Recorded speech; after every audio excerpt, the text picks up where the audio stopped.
Hello everybody, I'm Guru Bubba McLovin, and welcome to the first episode of Walking the Path.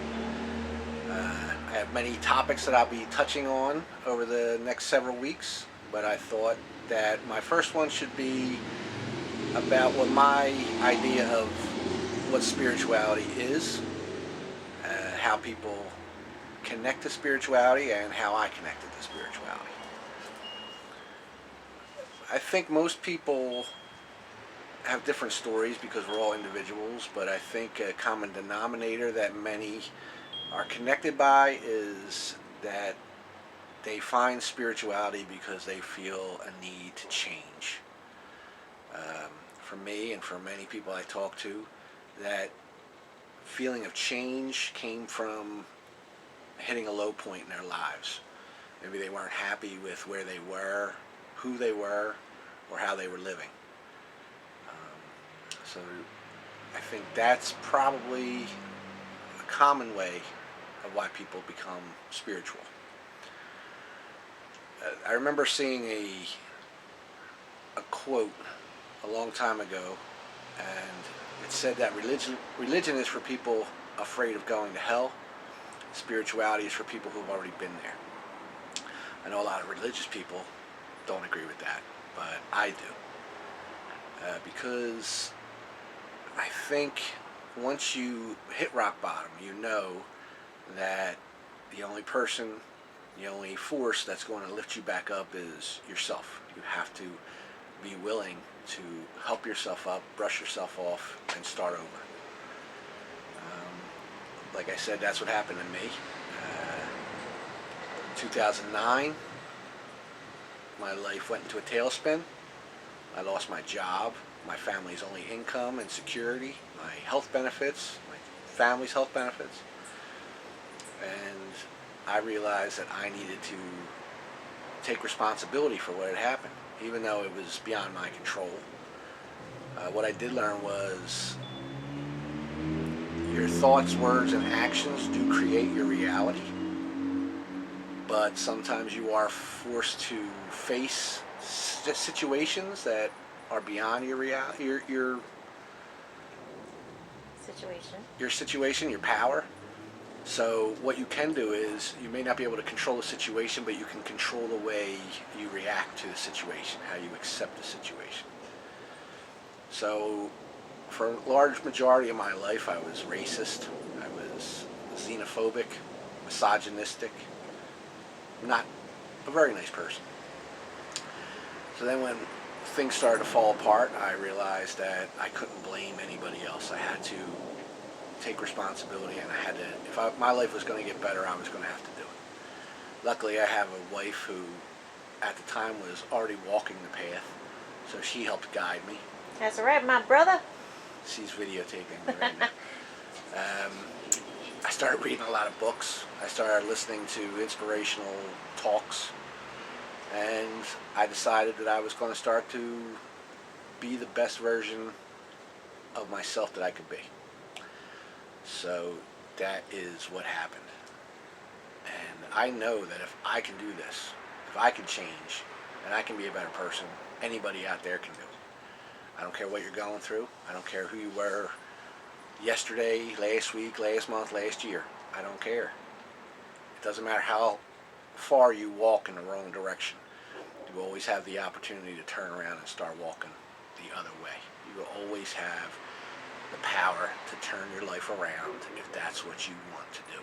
But you have to decide to do it, and you have to be dedicated to do it. You know, spirituality it's connecting to all other living things. You have to find that connection. That's why I believe that spirituality is a big part of activism. You know, you have to feel connected to the earth. You have to feel connected to the other human beings around the planet. You have to feel that connection. You have to consider yourself one family. So I think that if you're going to be an activist, I think spirituality should be at the root of that. But I have lost a lot of things since I started walking the path. I've lost friends. I was accused of being on drugs, lost my mind, all kind of weird things. Lost family. But I was happy. You know, I lost family.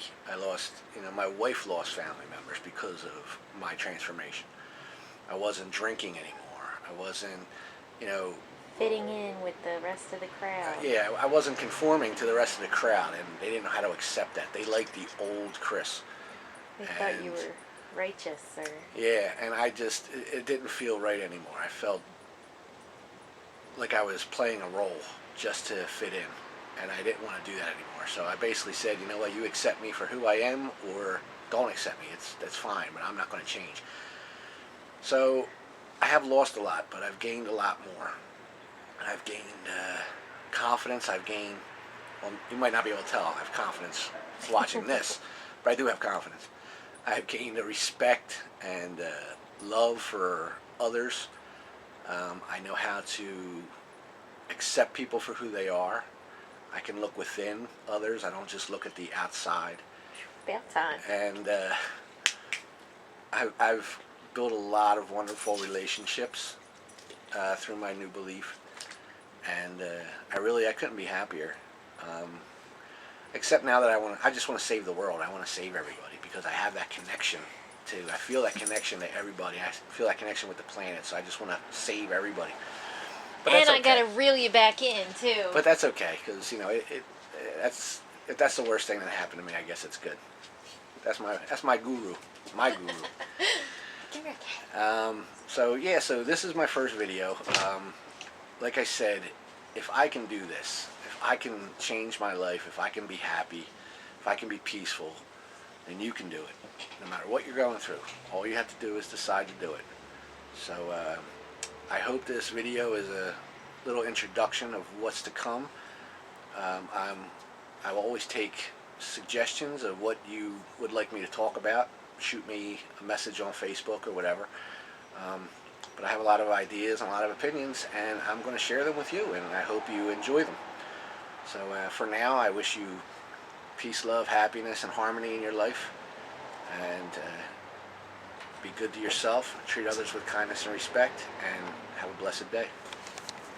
So I read an article a few months ago about somebody who studied Buddhism, but the Eastern philosophy of Buddhism, and he said that a lot of Westerners have taken Buddhism and turned it into something that's really not. A lot of people, I believe, look into spirituality as a 12-step program.